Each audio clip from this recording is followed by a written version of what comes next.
بسم اللہ الرحمن الرحیم۔ السلام علیکم میری پیاری تو فیملی، میری دنیا کے چینل میں آپ کا ویلکم ہے۔ آج صبح فجر کے وقت موبائل سوئچ آف ہونے کی وجہ سے میں ویڈیو شروع نہیں کر پائی، اس لیے ابھی صبح کے 9 بجے میں نے سوچا کہ اپنا بلاگ سٹارٹ کر دوں۔ تو میں نے آج اپنا بلاگ 9 بجے ہی شروعات کر رہی ہوں۔ آج میں آپ کو ایک ایسی بیش قیمتی چیز کے بارے میں بتانے جا رہی ہوں جسے میری خود کی زندگی بھی بدل دی، اور وہ ہے استغفار۔ الحمدللہ میری زندگی کے وہ کام جو سالوں سے نہیں ہو پا رہے تھے، استغفار کی برکت سے قبر کیسے پورے ہو گئے مجھے پتہ ہی نہیں چلا۔ تو چلتے ہیں میں آپ کو بتاتی ہوں کہ استغفار کے اللہ تعالیٰ نے کیا فضیلت دی ہے، اس کا مطلب کیا ہے۔ استغفار کا سیدھا مطلب ہے اللہ سے اپنے گناہوں کی معافی مانگنا۔ یہ صرف غلطیوں کی معافی نہیں ہے بلکہ اللہ کی رحمت کے دروازے کو کھٹکھٹانا ہے۔ جب ایک بندہ بار بار استغفر اللہ کہتا ہے تو وہ یہ مان رہا ہوتا ہے کہ وہ کمزور ہے اور اس کا رب سب سے بڑا اور معاف کرنے والا ہے۔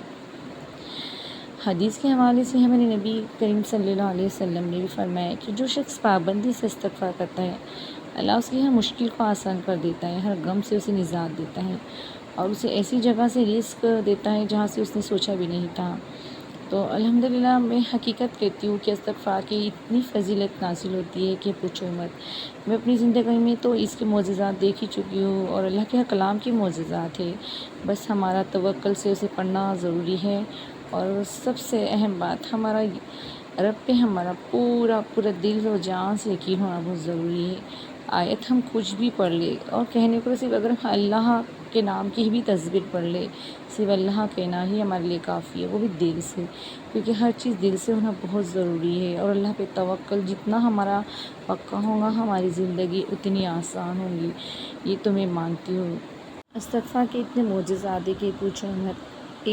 کبھی کبھی ہمارے بند راستوں کا بھی اچانک کھل جانا ہوتا ہے۔ جب انسان چاروں طرف سے مایوس ہو جاتا ہے اور اسے کوئی راستہ نہیں سوچتا، تب استغفار بند دروازوں کو ایسے کھولتا ہے جس کی اس نے کبھی خواب میں بھی نہیں سوچا ہوا، اور ایک ہی ہمارا وسیلہ بھی ہے اللہ تعالیٰ سے ہمارے گناہوں کو معاف کرنے کا، اور اس سے دل کی سختی بھی کم ہوتی ہے۔ انسان کا دل اندر ہی اندر ایک سے شانت اور پرسکون ہو جاتا ہے۔ ڈر، گھبراہٹ اور ڈپریشن جیسی چیزیں آج کل زندگی میں بہت سے لوگ ڈپریشن کی بیماریوں میں بھی جھوجھ رہے ہیں۔ تو استغفار ہم جتنا پڑھیں گے اتنا ہم ڈپریشن جیسی چیزیں ہماری زندگی سے غائب ہونے لگتی ہیں، اور اچانک ہمارا قرض کی جو دلدل سے ہم باہر نکلنے لگتے ہیں، اور اچانک برکت ہونے کا یہ سب سے آزمایا ذریعہ ہے۔ تو میں آپ کو کہتی ہوں کہ اللہ کی رحمت کا یقین، جب شیطان سب سے بڑا ہتھیار ہے کہ وہ انسان کو یہ دلاسا دیتا ہے کہ تم نے اتنے گناہ کیے، اب اللہ تمہیں معاف نہیں کرے گا، لیکن سچا مومن یہ عقیدہ رکھتا ہے کہ اللہ کی رحمت اس کے غضب غصے پر بھاری ہے۔ توکل اور بھروسہ۔ استغفار پڑھنے کا مطلب ہے کہ ہم نے اپنی ہر مشکل کا حل اللہ کی ذات پر چھوڑ دیا ہے۔ ہمارے نبی جو کہ معصوم تھے، یعنی جنہوں نے کوئی گناہ نہیں کیا تھا، انہوں نے امت کو سکھانے کے لیے خود استغفار کی کثرت کی۔ دن میں 100 بار استغفار۔ نبی کریم صلی اللہ علیہ وسلم نے فرمایا، لوگوں اللہ کے حضور توبہ اور استغفار کیا کرو۔ میں خود دن میں 100 بار اللہ سے معافی مانگتا ہوں۔ مشکلوں سے نکلنے کا ایک بہت اچھا وظیفہ بھی ہے۔ آپ نے فرمایا، جس نے استغفار کو اپنے اوپر لازم ضروری کر لیا، اللہ اس کی ہر تنگی کو آسانی میں بدل دیتا ہے، ہر غم کو خوشی میں بدل دیتا ہے، اور اسے وہاں سے رزق دیتا ہے جہاں سے اسے وہم و گمان بھی نہیں ہو۔ سب سے بہترین استغفار سید الاستغفار۔ نبی صلی اللہ علیہ وسلم نے ایک خاص دعا سکھائی اور فرمایا کہ جو شخص اسے یقین کے ساتھ صبح پڑھے اور شام سے پہلے اس کا انتقال ہو جائے تو وہ جنتی ہے۔ اللہم انت ربی لا الہ الا انت۔ تو میری پیاری تو فیملی، میں تو آپ سے صرف ایک ہی بات کہوں کہ جب ہم استغفار کہتے ہیں تو ہم صرف ایک لفظ نہیں بول رہے تھے، بلکہ ہم اپنی بے بسی اللہ کے سامنے رکھ رہے ہوتے ہیں۔ ہمارا عقیدہ ہے کہ اللہ اتنا کریم ہے کہ جب کوئی بندہ ہاتھ پھیلا کر رو پڑتا ہے تو اللہ کو اس پہ اتنا رحم آتا ہے کہ وہ اس کے ہاتھوں کو خالی لوٹا دے۔ میری زندگی میں تو ہو ہی نہیں سکتا کہ میں خود بتاتی ہوں کہ میری زندگی میں جو معجزے ہوئے ہیں وہ اسی استغفار کی بدولت ہے۔ اگر آپ بھی کسی مشکل میں ہیں، کوئی بیماری ہے یا کوئی کام رکا ہوا ہے، تو آج سے اٹھتے بیٹھتے چلتے پھرتے استغفار کی عادت ڈال دیجیے۔ میں تو اپنی میری پوری پیاری یوٹیوب فیملی، جو بھی میری بہنیں ہیں، جو بھی دیکھ رہے ہیں، تو ان سے ایک ہی بات کہوں گی کہ اگر جب آپ کھانے میں چمچ چلا رہی ہو یا کچھ کاٹ رہی ہو، کچھ پکا رہی ہو، تو ہم استغفار کرتے ہوئے کھانا بنائیں گے تو اس رزق میں بھی اللہ تعالیٰ اتنی برکت ڈال دیں گے کہ کھانا کم ہی نہیں ہوگا، پورے گھر کے لیے کافی ہو جائے گا، اور اس کھانے کو کھا کر سب کے دلوں میں نیکی کا جذبہ پیدا ہوتا ہے۔ تو جیسا کہ آپ دیکھ رہے کہ آج میں اپنے کچن میں بنا رہی ہوں مزیدار بیگن کا بھرتا، لیکن ہاتھ چلنے کے ساتھ ساتھ میری زبان پر استغفر اللہ بھی چل رہا ہے۔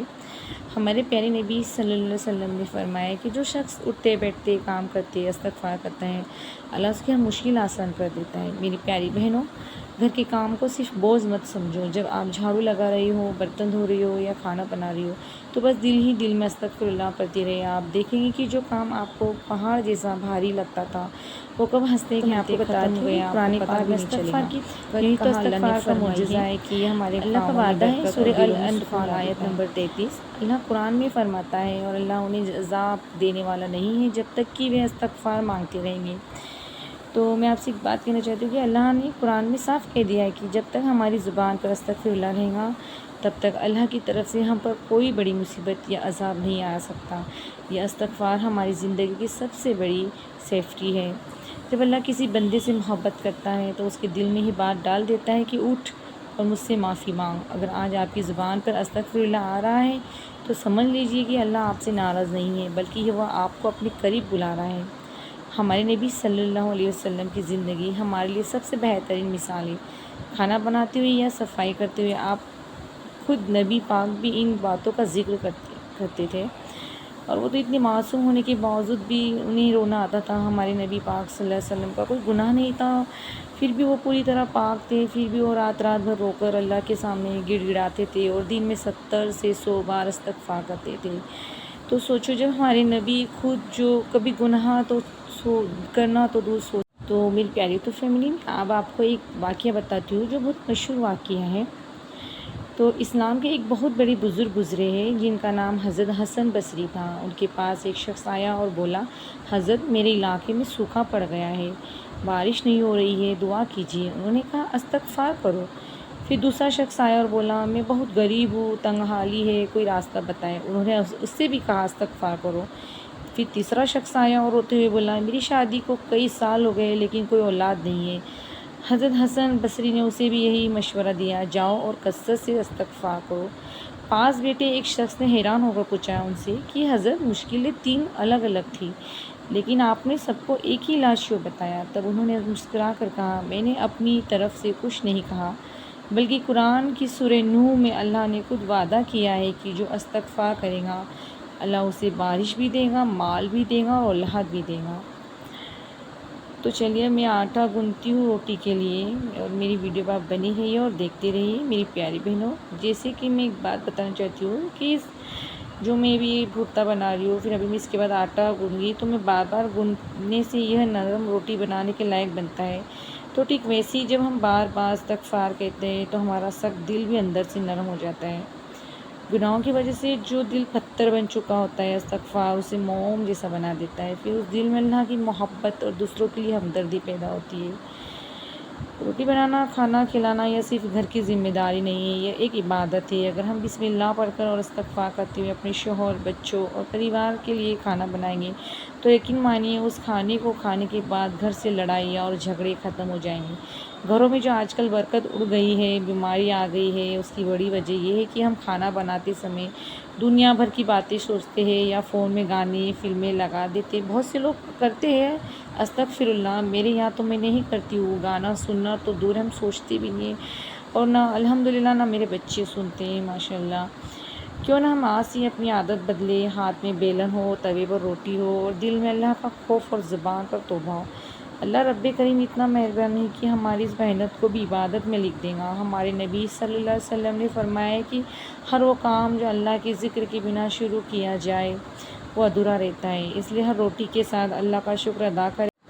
الحمدللہ آج کا کھانا بھی تیار ہو گیا ہے اور گھر کا میرا پورا کام نپٹ گیا تھا، اور اب شام کا وقت ہے مغرب کے بعد کا، تو میں لگ چکی ہوں کھچڑی بنانے، کیونکہ ہمارے یہاں شام میں ہمیشہ روز کھچڑی ہی بنتی ہے۔ تو آج صبح فجر کے وقت بھلے ہی میرا موبائل بند تھا اور میں بلاگ شروع نہیں کر پائی، لیکن اللہ کی مرضی دیکھیے کہ آج 9 بجے سے لے کر اب تک کی میری پوری ویڈیو استغفار کی فضیلت کے نام رہی۔ بس چلتے چلتے بس آپ سے یہ کہوں گی کہ استغفار ایک ایسا معجزہ ہے جو ہر ناممکن کو ممکن بنا دیتا ہے۔ جیسا کہ میری زندگی میں ہوا ہے تو آج سے آپ بھی چاہے کچن میں ہوئے کام کر رہے ہو، نوکری پر ہو یا سفر میں ہو، اپنی زبان کو استغفراللہ سے تر رکھیے، ہمارے نبی کی سنت کو اپنائیے اور اللہ پر اپنا عقیدہ مضبوط رکھیے، پھر دیکھیے زندگی کیسے بدلتی ہے۔ اگر آپ کو آج کا یہ بلاگ اور دین کی باتیں اچھی لگی ہو تو میری دنیا چینل کو ضرور سپورٹ کیجیے گا، ویڈیو کو لائک اور شیئر کیجیے گا۔ اللہ ہم سب کو اپنی حفظ امان میں رکھے اور ہمارے گناہوں کو معاف فرمائے۔ ملتی ہوں آپ سے اگلے بلاگ میں، تب تک کے لیے اللہ حافظ، السلام علیکم۔